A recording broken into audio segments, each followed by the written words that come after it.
오늘 우리에게 주시는 하나님의 은혜의 말씀은 요한복음 1장 1절에서 5절까지의 말씀입니다.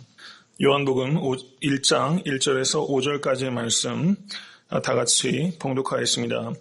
태초에 말씀이 계시니라. 이 말씀이 하나님과 함께 계셨으니 이 말씀은 곧 하나님이시니라. 그가 태초에 하나님과 함께 계셨고 만물이 그로 말미암아 지은 바 되었으니 지은 것이 하나도 그가 없이는 된 것이 없느니라. 그 안에 생명이 있었으니 이 생명은 사람들의 빛이라. 빛이 어두움에 비치되 어두움이 깨닫지 못하더라. 아멘. 많은 사람들이 그 요한복음은 어린아이도 건널 수 있는 개울이지만 또 코끼리도 헤엄칠 수 있는 깊은 강이다, 이렇게 묘사하고 있습니다. 매우 적절한 표현이라고 생각이 됩니다. 어린아이도 건널 수 있는 개울이라는 뜻은 요한복음은 단순하다, 이렇게 말할 수 있을 것입니다. 그리고 코끼리도 헤엄칠 수 있는 깊은 강이다라는 것은 요한복음은 깊이를 가지고 있다는 것을 의미하는 것입니다. 기독교의 영성은 곧 단순함입니다. 우리가 신앙생활을 하면 할수록 복잡해지고 있다면 그것은 한번 되돌아볼 수 있어야만 되는 것입니다. 단순한 것이 깊이를 얻게 되는 것입니다. 이 시대의 문제는 단순한 것도 복잡하게 만든다는 것이고 또 너무나 많은 지식이 넘쳐남으로 인해서 깊이를 추구할 수 있는 그 여유와 그리고 그런 훈련을 하지 못하는 것이 시대의 문제라고 할 수 있습니다. 한마디로 말하면 이 시대의 문제는 피상성의 위기다, 이렇게 진단할 수 있는 것입니다. 그래서 한 저명한 기독교 문필가는 북미의 기독교는 3,000마일 너비에 깊이는 반인치다, 이렇게 말했습니다. 저는 이런 말을 들을 때 이것이 다른 사람 이야기 혹은 다른 교회 이야기, 다른 나라 이야기 이렇게 들을 것이 아니라 이러한 가르침, 이러한 경고의 말을 나의 문제로 우리가 받아들이는 그런 겸손함이 있을 수 있게 되기를 간절히 바랍니다. 교회마다 프로그램들은 많고 그리고 계속적으로 사역은 있지만 우리가 열심히 무엇인가를 쫓아가면서 배우면서도 이 깊이를 얻지 못하고 있는 그런 안타까움들을 다 가지고 계실 것입니다.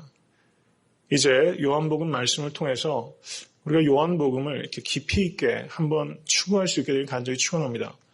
요한복음 21장을 마치게 되면 예수 그리스도 안에서 조금 단순한 사람이 되고 예수 그리스도 안에서 조금 더 깊어지는 사람이 된다면 그것은 참으로 감사하게 될 것입니다. 단순함과 깊이라는 것은 선택과 집중할 때 얻을 수 있게 되는 것입니다. 선택한다는 것은 무엇인가를 버린다는 것을 의미하는 것이기 때문에 대단히 용기 있는 행위입니다. 어떤 사람들은 선택을 못하는 사람들이 있어요. 선택할 수 있어야만 되는 것입니다. 본질적이지 않은 것들은 다 내려놓기로 우리가 결단할 수 있어야만 되는 것입니다. 선택할 때 집중할 수 있고 집중할 때 단순함과 깊이를 얻게 되는 것입니다. 그래서 단순한 깊이 있는 단순함, 이 두 가지가 같이 있는 것이며 이러한 것을 우리가 얻을 수 있게 되기를 간절히 바랍니다. 쉽고 깊은 사람 되시기 바랍니다. 오늘 문맥은 요한복음 1장 1절에서 14절까지 안에 있는 한 단락이다, 이렇게 이해할 수 있습니다. 요한복음 1장 1절에서 14절은 요한복음 전체의 서론에 해당되는 부분입니다. 성경의 각 권은 그 서론과 본론과 결론으로 물론 이루어져 있죠. 우리가 서론이 읽기가 조금 어렵습니다. 왜냐하면 본론에서 다루게 될 모든 중요한 신학적인 그 내용들, 주제들을 모두 다 함축적으로 담고 있기 때문에 서론을 읽어내기가 쉽지는 않습니다.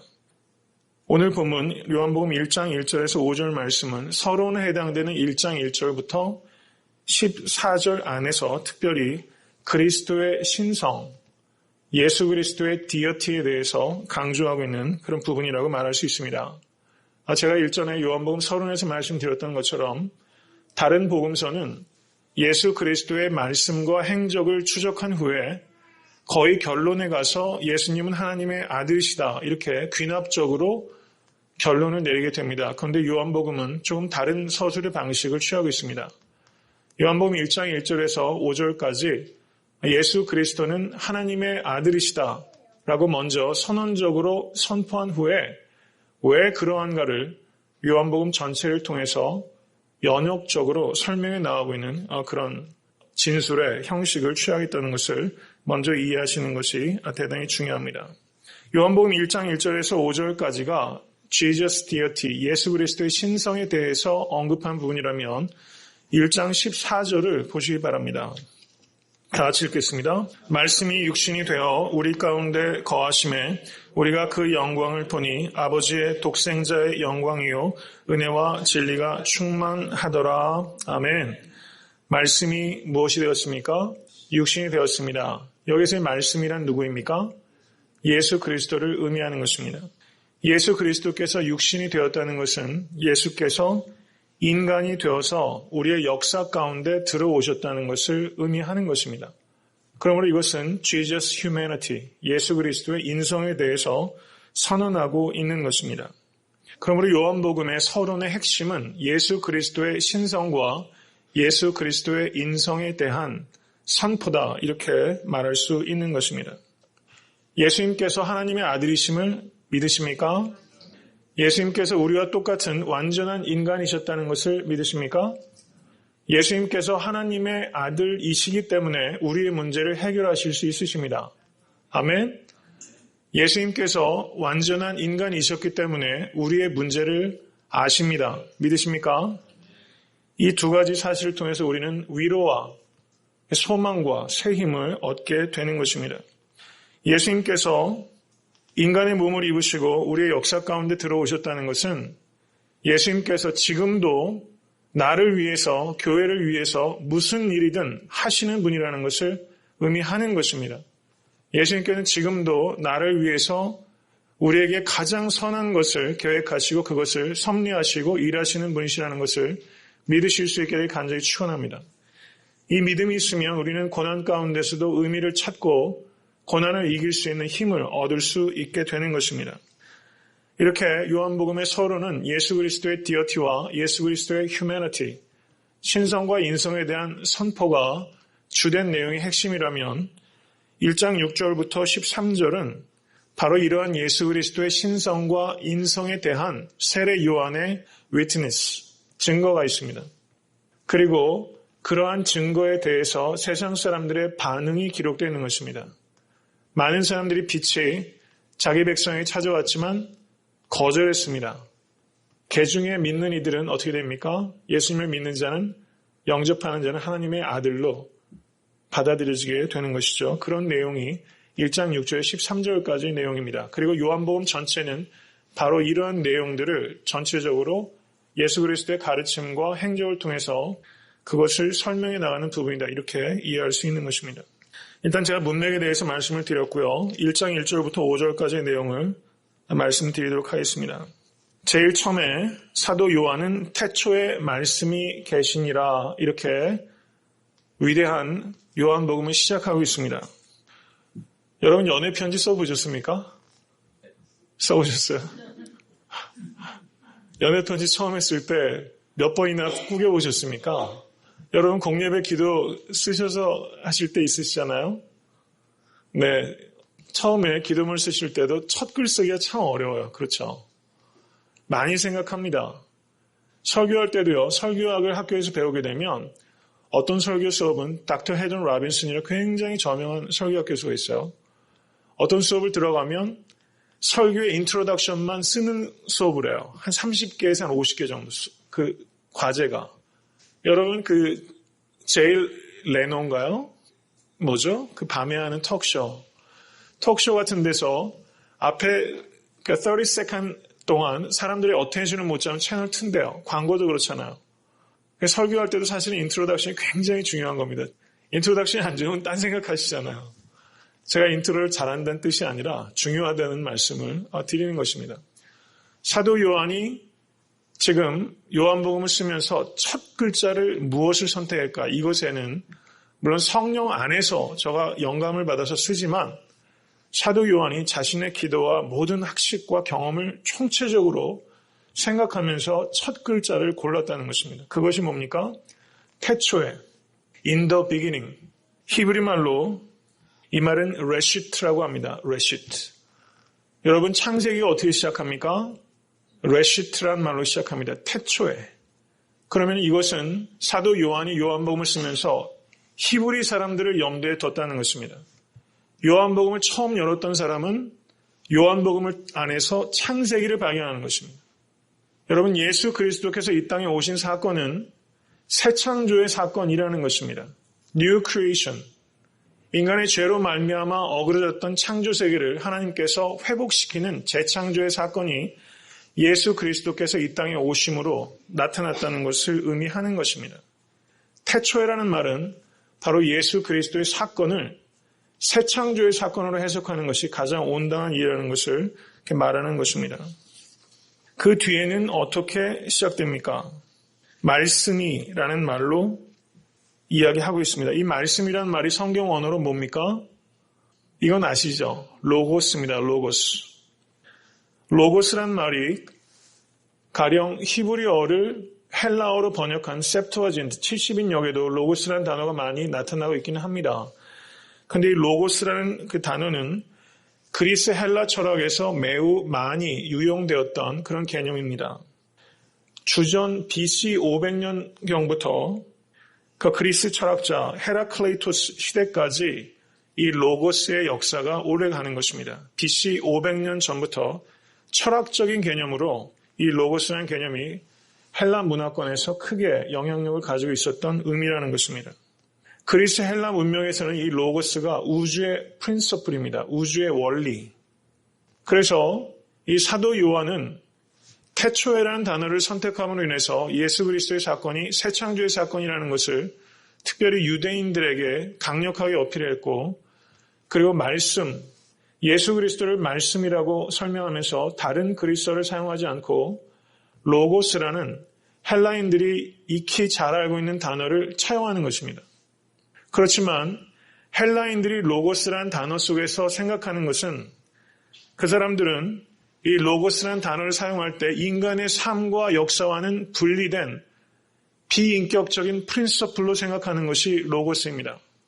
그렇지만 1장 14절에서 사도 요한이 선언하고 있는 것처럼 말씀이 육신이 되어 우리 가운데 들어왔습니다. 그렇기 때문에 사도 요한은 헬라 철학의 로고스라는 단어를 차용하고 있지만 그 의미는 전혀 다르다는 것입니다. 헬라 철학은 비인격적이고 우리와는 상관이 없는 차가운 원리로서의 로고스라면 사도 요한이 말하는 이 로고스이신 예수 그리스도는 사랑을 가지고 우리 가운데 찾아오시는 분이라는 의미에서 다른 의미라는 것이죠. 여기서 어쨌든 사도 요한은 요한복음을 시작하면서 유대인들에게 강력하게 어필하는 태초라는 말과 그리고 헬라인들에게 많은 생각을 하게 하는 말씀이라는 단어를 매우 의도적으로 사용하고 있다는 것을 알 수 있습니다. 여러분, 공명이라는 말 아시죠? 같이 울리는 것입니다. 저는 사도 요한이 이 두 단어를 최초에 사용하고 골라내는 것을 보면서 대전제는 성령의 인스피레이션 안에서입니다. 나는 얼마만큼 말을 골라서 하는가 한번 생각해 봤습니다. 여러분, 우리가 고린도전서 9장 20절에서 22절에 사도 바울은 이렇게 말합니다. 유대인들에게는 내가 유대인과 같이 된 것은 유대인들을 얻고자 함이요, 율법 아래 있는 자들에게는 내가 율법 아래 있지 아니하나 율법 아래 있는 자같이 된 것은 율법 아래 있는 자들을 얻고자 함이요, 율법 없는 자에게는 내가 하나님께는 율법 없는 자가 아니요 도리어 그리스도의 율법 아래에 있는 자나 율법 없는 자와 같이 된 것은 율법 없는 자들을 얻고자 함이라. 약한 자들에게는 내가 약한 자와 같이 된 것은 약한 자들을 얻고자 함이요 여러 사람에게 내가 여러 모양이 된 것은 아무쪼록 몇몇 사람들을 구원코자 함이니. 저는 이 마음을 우리가 얼마만큼 가지고 있는지를 깊이 되돌아볼 수 있게 되기를 간절히 바랍니다. 아무쪼록 몇몇 사람을 구원코자 함이니. 이러한 생각을 가지고 나는 말을 얼마나 정련되게 그리고 골라서 빚어내고 있는가, 우리의 말과 글을 한번 되돌아볼 수 있게 되기를 간절히 축원합니다. 태초에 말씀이 계시니라. 이 말에는 예수 그리스도의 신성에 대한 선포가 있는 것입니다. 태초에라는 말은 in the beginning, 성경 언어로 en arche라는 뜻입니다. 시간 이전에 있었다는 뜻입니다. 여러분, 인간의 인식은 시간과 공간 안에서 이루어지는 것입니다. 이것은 예수 그리스도의 pre-existence, 시간과 공간, 우리의 개념 밖에 있는 존재라는 것을 선언하는 것입니다. 이것을 우리가 볼 수 있어야만 되는 것입니다. 예수 그리스도께서는 우리의 인식 밖에 계시는 하나님이시라는 것입니다. 예수 그리스도 안에 나타난 하나님의 계시의 사건을 우리는 알아야 합니다. 그리고 성경도 알라고 요청합니다. 그리고 예수 그리스도를 아는 지식이 세상에서 가장 귀한 지식임을 믿으시게 되기를 간절히 축원합니다. 그렇지만 또 그 사실은 우리가 예수 그리스도를 아는 지식이 우리가 평생 추구해야 될 지식이지만 그 지식은 완전한 지식일 수 없다는 것입니다. 왜냐하면 예수 그리스도께서는 태초에 계셨던 말씀이기 때문입니다. 그래서 우리가 예수 그리스도를 향한 지식은 겸손함과 간절함이 있어야만 되는 것입니다. 요한복음 8장 56절에서 59절에 주님께서는 유대인들에게 이렇게 말씀하셨습니다. 너희 조상 아브라함은 나의 때 볼 것을 즐거워하다가 보고 기뻐하였느니라. 유대인들이 가로되 내가 아직 50도 못 되었는데 아브라함을 보았느냐. 예수께서 가라사대 진실로 진실로 너희에게 이르노니 아브라함이 나기 전부터 내가 있느니라 하시니 예수께서 가라사대 진실로 진실로 너희에게 이르노니 아브라함이 나기 전부터 내가 있느니라. 믿으십니까? 예수님께서는 아브라함이 나기 전부터 계셨을 뿐만 아니라 태초부터 계신 하나님이십니다. 요한복음 17장 5절에 주님께서 이렇게 기도하셨습니다. 아버지여 창세전에 내가 아버지와 함께 가졌던 영화로서 지금도 아버지와 함께 나를 영화롭게 하옵소서 이렇게 말씀하셨습니다. 창세전에 예수 그리스도께서는 성부 하나님과 영화를 나눠 가지셨던 하나님이십니다. 시간이 있기 이전에 예수 그리스도께서 계셨다는 것은 예수님께서는 언제나 계신다는 뜻입니다. 믿으십니까? 시간 이전에 계셨던 예수님께서 여러분의 삶의 시간 가운데 없었던 적은 한 번도 없는 것입니다. 앞으로 여러분의 삶 가운데서도 예수 그리스도의 부재란 없습니다. 이 세상의 다른 종교는 절대 아무것도 없는 것을 이야기합니다. 그렇지만 성경은 시간 이전에도 예수 그리스도께서 계셨다고 증언하고 있는 것입니다. 이것을 믿으실 수 있게 되기를 간절히 축원합니다. 이제 1장 1절은 계속해서 이렇게 말합니다. 이 말씀이 하나님과 함께 계셨으니 여기에서 하나님과 함께 계셨다 이 말을 영어 번역은 이렇게 번역합니다. The word was with God. 말씀이 하나님과 함께 계셨다. 이렇게 우리 번역과 동일하게 번역을 합니다. 그런데 실제 성경 원어는 여기에서 with라고 번역하고 있는 이 전치사를 조금 다른 단어를 사용하고 있습니다. pros라는 단어가 사용됩니다. pros. 이 pros라는 단어는 toward라는 뜻입니다. 이 말씀이 하나님을 향하고 계셨다 이런 뜻입니다. 이 말씀은 성부 하나님과 성자 하나님과의 밀접한 사귐을 말하는 것입니다. 말씀이신 성자 하나님의 얼굴은 언제나 성부 하나님의 얼굴을 향하고 있었다는 뜻입니다. 이것은 그리스도인인 나는 나의 얼굴을 누구를 향하고 있는가를 물어야만 하는 것입니다. 여러분, 인간의 정체성은 무엇입니까? 그것은 내가 무엇을 향하는가인 것입니다. 예수님께서 태초에 하나님을 향하여 대면하고 계셨던 것처럼 여러분들이 언제 어느 곳에 어떤 일을 하는지 여러분의 얼굴이 오직 하나님의 얼굴을 향하실 수 있으기를 간절히 축원합니다. 여러분, 초대교회에 성령 충만한 120문도는 그 중에서는 거의 대부분의 사람이 이름도 없습니다. 그 사람들의 특징은 무엇입니까? 언제 어느 곳에 가든지 그들의 얼굴이 toward God, 하나님을 향했던 사람입니다. 저는 어떤 의미에서는 애틀랜타 섬기는 교회에 1000명, 10,000명의 성도가 필요하다고 생각하지 않습니다. 하나님께서 필요하면 주실 것입니다. 저는 언제 어느 곳에 가든지 하나님을 향하여 서는 사람 120명만 애틀랜타 섬기는 교회에 주신다면 120명의 성령 충만한 성도들이 세계의 역사를 바꿔놨던 것처럼 저희 애틀랜타 섬기는 교회 성도들이 이 마지막 때에 이 애틀랜타에서 매우 의미 있는 하나님의 일을 감당할 수 있다고 확신합니다. 여러분, 다른 사람 보지 마시고 나는 누구를 향하고 있는가? 나는 toward God 하고 있는가? 오늘 이 말씀을 통해서 더욱더 하나님만을 향하시는 여러분의 영혼이 되시기를 간절히 축원합니다.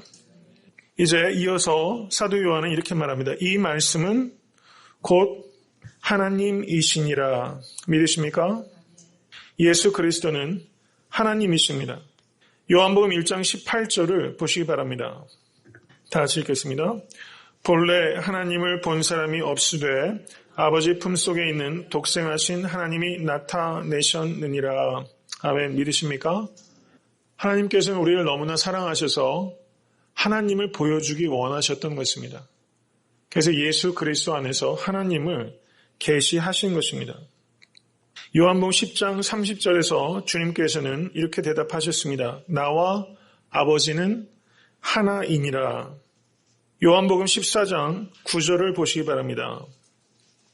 주님께서 이렇게 말씀하셨습니다. 다 같이 읽겠습니다.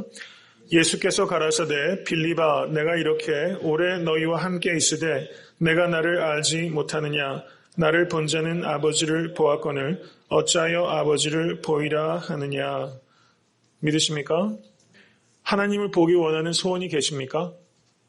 우리는 그 하나님을 예수 그리스도 안에서 본 것입니다. 우리에게는 이 땅에서 예수 그리스도를 보기 원하는 간절한 소원이 있습니다. 예수 그리스도를 어디에서 볼 수 있습니까? 교회 안에서 볼 수 있어야만 됩니다. 예수 그리스도를 내 안에서 볼 수 있어야만 되는 것입니다. 우리가 예수님을 통해서 예수님께서 나를 본 자는 아버지를 보았다. 예수님께서 말씀하셨던 의미로 우리가 이렇게 이야기할 수는 없지만 교회는 제가 말씀드렸던 것처럼 after Christ입니다. 교회의 의미는 후 그리스도입니다. 이 세상에서 고난 가운데 있는 이들이 이 세상의 죄악 가운데서 신음하는 이들이 그리스도가 어디 있느냐 질문합니다. 그럼 그 질문은 교회는 어디 있는가라는 질문으로 바뀌어야만 되는 것입니다. 그 질문은 더욱더 책임 있는 성도라면 나는 어디 있는가 이렇게 질문을 바꿔내야만 되는 것입니다. 만약에 애틀랜타에 사는 많은 사람들이 그리스도가 어디 있는가 이렇게 물으면 우리는 그 질문을 애틀랜타 섬기는 교회는 어디 있는가 라고 물어야만 되는 것입니다. 안선욱 목사는 어디 있는가? 성도 아무개는 어디 있는가? 이렇게 말하는 것이 책임 있는 성도의 자세입니다. 예수 그리스도가 어디 있는가라고 말하면서 다른 교회 탓하고 다른 목회자 탓하고 다른 성도를 탓하는 것은 너무나 어린 자세입니다. 우리가 그리스도가 어디 있는가 이 질문에 대해서 애틀랜타 섬기는 교회가 여기 그리스도께서 계십니다. 이렇게 대답할 수 있는 교회를 세워가는 것이 여러분과 저의 소명이라고 믿습니다. 말씀이 곧 하나님이시니라. 믿으십니까? 그런데 세상에는 이것을 안 믿는 목사님들 많아요. 안 믿는 성도님들 많습니다. 안 믿는 신학자들 많습니다. 예수 그리스도께서 하나님이시라고 다른 종교인들은 물론 믿지 않습니다. 여러분, 현대사회의 가장 큰 흐름은 무엇입니까? 다원주의입니다. 다원주의. 포스트모더니즘입니다. 한국만 해도 정치적인 분열이 굉장히 극단적입니다. 지역적인 분열이 있습니다. 종교적인 분열이 어떻습니까?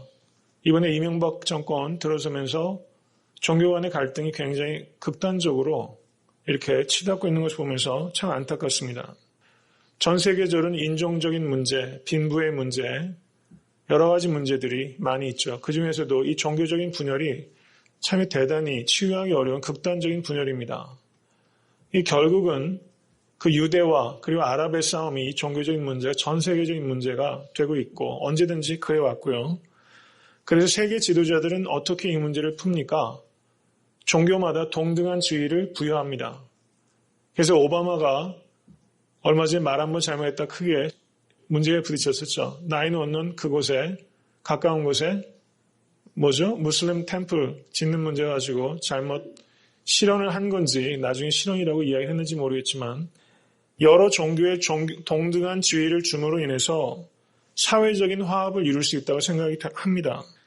그 종교적인 비관용을 세상 사람들은 악이라고 이야기하죠. 여러분, 캐톨릭에서 많이 보셨을 거예요. 수녀들과 비구니들이 석탑 같이 도는 일들 많이 있습니다. 절 같은데 절을 신축한다든가 하면 거기에 인근에 있는 신부님들 쭉 가가지고 같이 법회드리고 이런 일들이 굉장히 많아요. 추기경들도 심심치 않게 그런 자리에 나타나서 그 사람들이 실제 종교다원주의를 하고 있는지 아닌지 모르겠지만 어쨌든 믿는 사람들에게 굉장히 헷갈리게 하고 있는 건 사실입니다. 그래서 한국에서는 어떻습니까? 믿지 않는 사람들이나 타종교인들에게 기독교인들이 굉장히 욕을 먹어요. 관용이 없다 이렇게 말합니다. 그래서 말씀이 하나님이시라는 이 말씀을 희석시키라고 우리는 계속해서 압박을 받고 있는 것입니다. 예수 그리스도는 철학자입니까? 아니면 성인입니까? 아니면 하나님의 아들이십니까? 예수 그리스도는 철학자도 아니요 성인도 아니고 하나님의 아들이시라고 우리는 선포할 수 있어야만 되는 것입니다. 우리는 다른 종교인들을 폄하하고 그리고 무시해서는 안 됩니다. 존중해야 됩니다. 그렇지만 존중한다는 뜻이 우리가 진리를 버리는 것을 의미하는 것은 아니라는 것입니다. 이것은 별개의 문제입니다. 사도행전 4장 12절에 다른 이로서는 구원을 얻을 수 없나니 천하 인간의 구원을 얻을 만한 다른 이름을 우리에게 주신 일이 없음이니라. 믿으십니까? 요한복음 14장 6절에 내가 곧 길이요 진리요 생명이니 나로 말미암지 않고는 아버지께로 올 자가 없느니라. 믿으십니까? 예수 그리스도로 말미암지 않고는 구원이 없다는 것은 주장이 아니라 진리입니다. 우리가 예수 그리스도 외에는 구원이 없다는 것을 주장하는 것은 독선이 아니라 사랑하기 때문입니다. 이 확신을 가지고 말씀이 하나님이시라는 것을 선포하시는 여러분 되실 수 있게 될 간절히 축원합니다. 우리가 신앙생활하면서 어줍지 않은 교양이 돼가지고 말씀이 하나님이라는 것을 우리가 증거하지 못할 때가 참 많이 있습니다. 문제는 진리가 문제가 아니라 진리를 선포하는 교회와 진리를 선포하는 그리스도인들이 세상에서 덕이 안 되기 때문입니다. 사실 문제는 거기 있습니다. 우리는 사랑이라는 예수 그리스도의 십자가의 진리를 선포하면서 그 메시지와 같이 갈 수 있는 삶이 가야 되는데 삶이 안 가고 그 메시지만 가니까 우리는 포용적이지 못하다, 편협하다 이런 이야기를 들을 수밖에 없는 것입니다. 우리가 말하는 복음이 있다면 보여지는 복음이 있습니다. 우리가 삶으로 이 복음을 증거할 때 세상 사람들은 우리가 믿는 도를 믿지는 않는다고 할지라도 최소한 그렇게 함부로 폄하할 수는 없습니다.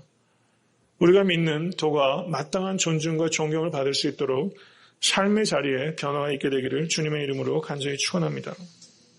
이제 1장 3절은 다 같이 한번 읽겠습니다. 만물이 그로 말미암아 지은 바 되었으니 지은 것이 하나도 그가 없이는 된 것이 없느니라. 1장 3절은 모든 것의 기원, 오리진에 대해서 말씀하고 있는 것입니다. 1장 3절은 하나님의 창조에 대해서 말씀하고 있습니다.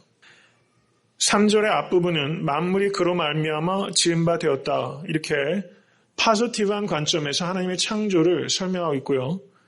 지은 것이 하나도 그가 없이는 된 것이 없느니라. 이것은 네거티브하게 부정적인 관점에서 하나님의 창조를 똑같은 창조를 두 가지 국면을 통해서 설명하고 있는 것입니다. 창세기 1장 1절은 태초에 하나님이 천지를 창조하시니라 라고 선포했습니다. 이 말씀을 믿으십니까? 여기서 하나님께서 천지를 창조하셨다는 단어는 히브리 말로 바라라는 단어가 사용됩니다. 물론 영어로 번역은 create, 하나님께서 창조했다는 뜻으로 사용합니다. 근데 여기서 중요한 것은 바라라는 단어가 사람에게는 사용되지 않고 오직 여호와 하나님 한 분에게만 국한되어서 사용된다라는 것입니다. 하나님의 창조의 특징은 요한복음 1장 3절 후반부절이 말하는 것처럼 지은 것이 하나도 그가 없이는 된 것이 없느니라. 이 말은 하나님의 창조는 무에서의 창조라는 것입니다. 믿으십니까? 이것이 하나님의 창조의 특징입니다. 그래서 인간의 창조는 인벤트하는 것입니다. 무엇인가 재료를 가지고 만드는 것이 인간의 창조라면 하나님의 창조의 특징을 한마디로 말하면 무에서의 창조입니다. 이것을 라틴어로 이건 좀 외우시면 좋을 것 같아요. Creatio ex nihilo라고 합니다. 한번 따라해 보시겠어요? Creatio ex nihilo. 좀 외우시면 좋겠어요. 하나님의 창조의 특징은 라틴어도 하고 아주 좋습니다. 저도 라틴어 공부는 안 했어요. 이런 랭귀지 이것저것 많이 했지만 라틴어 언제 공부를 하긴 해야 되는데 할 틈이 없네요. Creatio ex nihilo. Creation from nothing 이라는 뜻입니다. 하나님의 창조는 어떤 재료를 가지고 인벤트하는 정도가 아니라 nothing, 아무것도 없는 데서 creation 하는 창조라는 것입니다. 이것을 믿으십니까? 로마서 4장 17절 말씀 우리 다 같이 한번 읽어보겠습니다. 로마서 4장 17절 말씀, 이 말씀 꼭 좀 외우시면 좋을 것 같아요. 다 같이 읽겠습니다. 기록된 바 내가 너를 많은 민족의 조상으로 세웠다 하심과 같으니 그의 믿은 바 하나님은 죽은 자를 살리시며 없는 것을 있는 것 같이 부르시는 이시니라. 아멘. 하나님은 죽은 자를 살리시며 없는 것을 있는 것 같이 부르시는 이시니라. 하나님은 Creatio ex nihilo 하시는 창조주 하나님이십니다. 여러분의 삶에도 없는 것이 많으실 거예요. 무엇이 없으십니까? 돈이 없으십니까?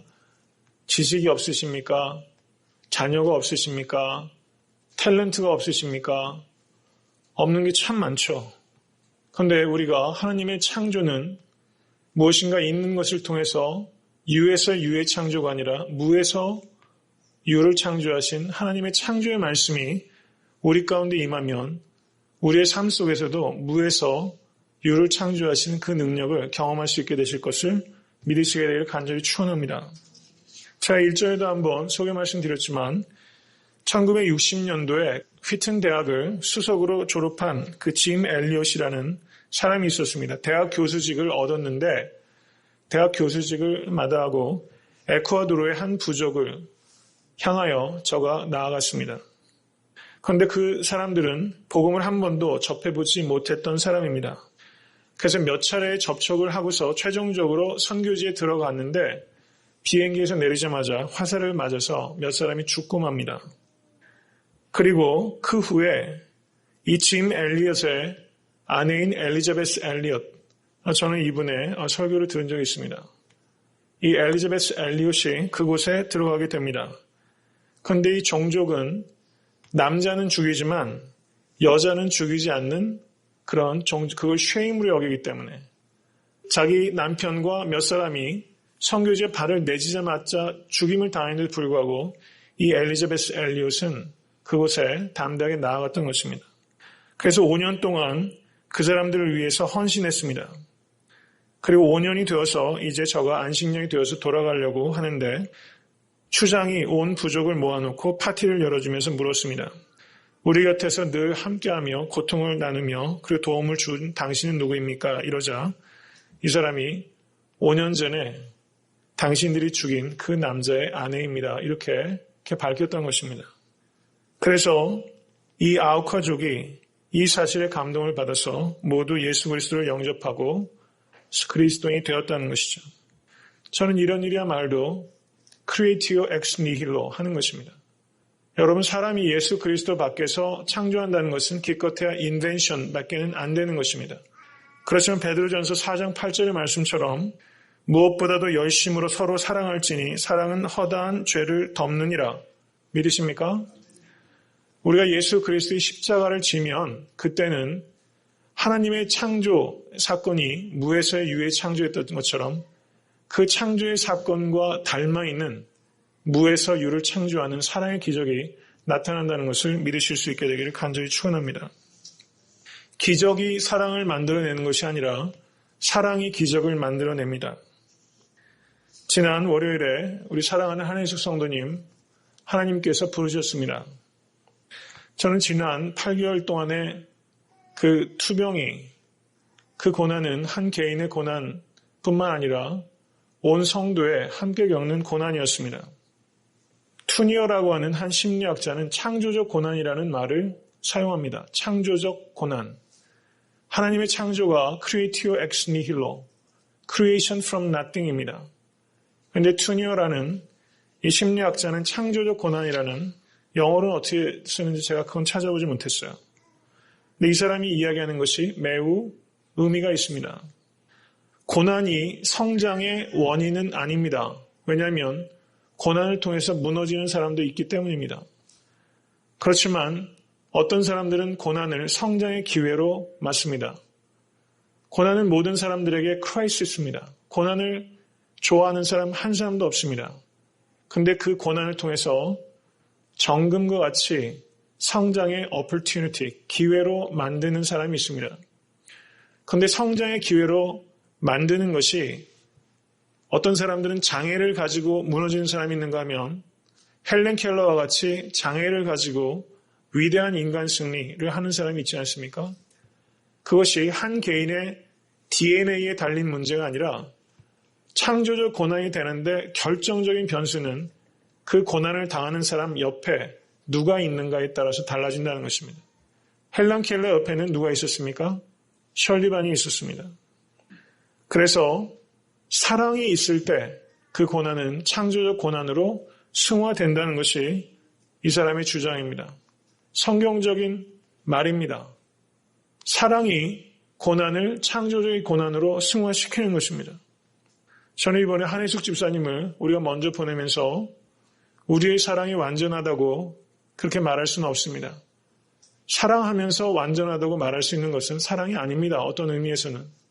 그런데 우리가 8개월여 동안에 우리 사랑하는 김세용 집사님께서 한혜숙 집사님에게 보이셨던 남편으로서의 지극한 섬김, 그리고 8개월여 동안에 온 성도들이 하나가 되어서 연약함이 있지만 완전하진 않지만 저는 우리 성도님들의 섬김 가운데 최선이 있다고 믿습니다.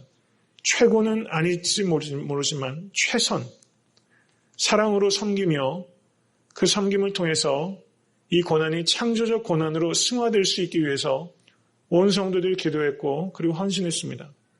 그래서 한혜숙 집사님, 제가 장례 집전하면서도 말씀드렸지만 조금 전에 설교 말씀 준비하면서 그런 마음이 들더라고요.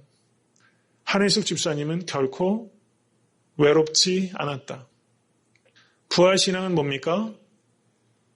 아무것도 두려워하지 않았다는 것입니다. 부활신앙은 죽음도 이기는 것입니다. 그래서 부활신앙은 아무것도 두려워하지 않는 신앙입니다. 네, 한혜숙 집사님 곁에 우리 사랑하는 성도님들 지키시면서 한혜숙 집사님 가는 길이 육신의 고통은 있었지만 외로움은 없었다. 여러분, 육신의 질병보다 더 큰 것은 외로움입니다. 그래서 저는 우리 사랑하는 성도님들이 너무나 자랑스럽습니다. 완전하진 않지만 우린 더 나아질 것입니다. 고난은 계속해서 개인에게도 오고 교회에게도 올 것입니다. 그렇지만 어느 성도도 외롭게 고난을 홀로 맞게는 하지 않는 교회가 될 것입니다.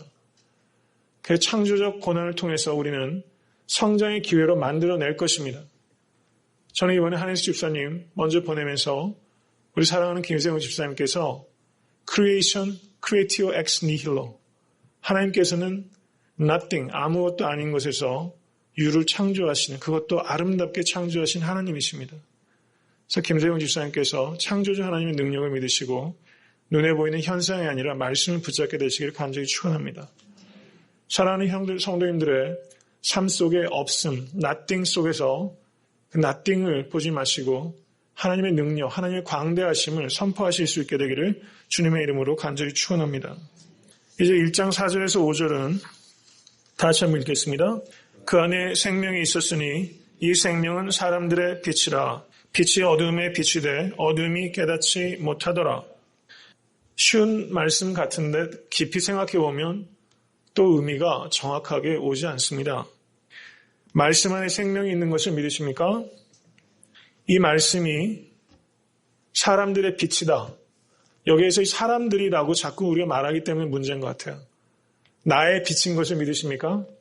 말씀이 여러분의 삶 가운데 빛이 되시기를 간절히 축원합니다.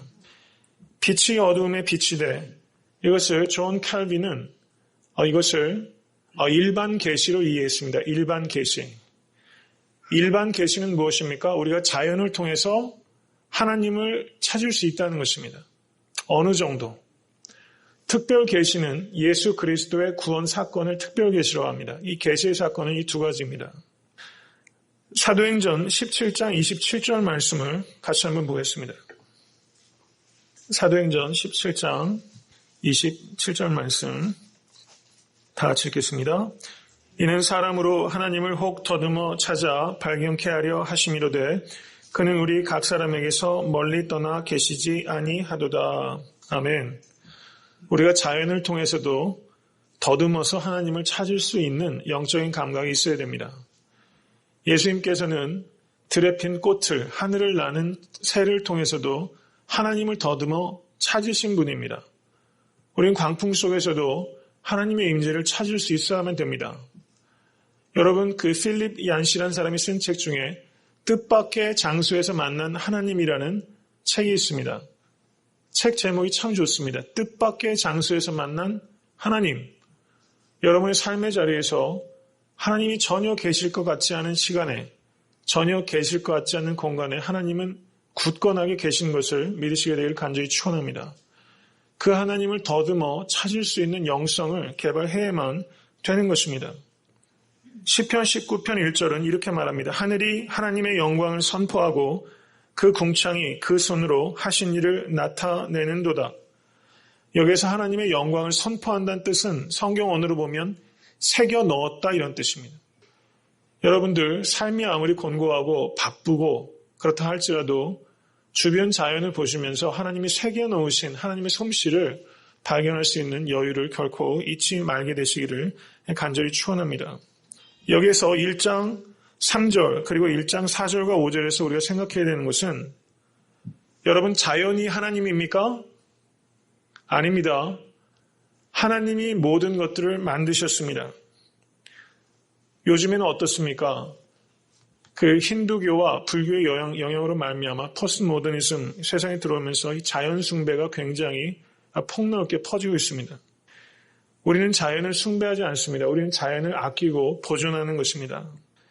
자연 속에서 우리는 하나님의 흔적을 찾는 것이지 자연이 결코 하나님이 아니라는 것을 잊지 말게 되시기를 간절히 축원합니다. 이 자연은 좀 포괄적으로 이야기하면 돈과 명예와 권력과 우리가 추구하는 모든 피조물들을 다 포괄적으로 생각할 수 있습니다.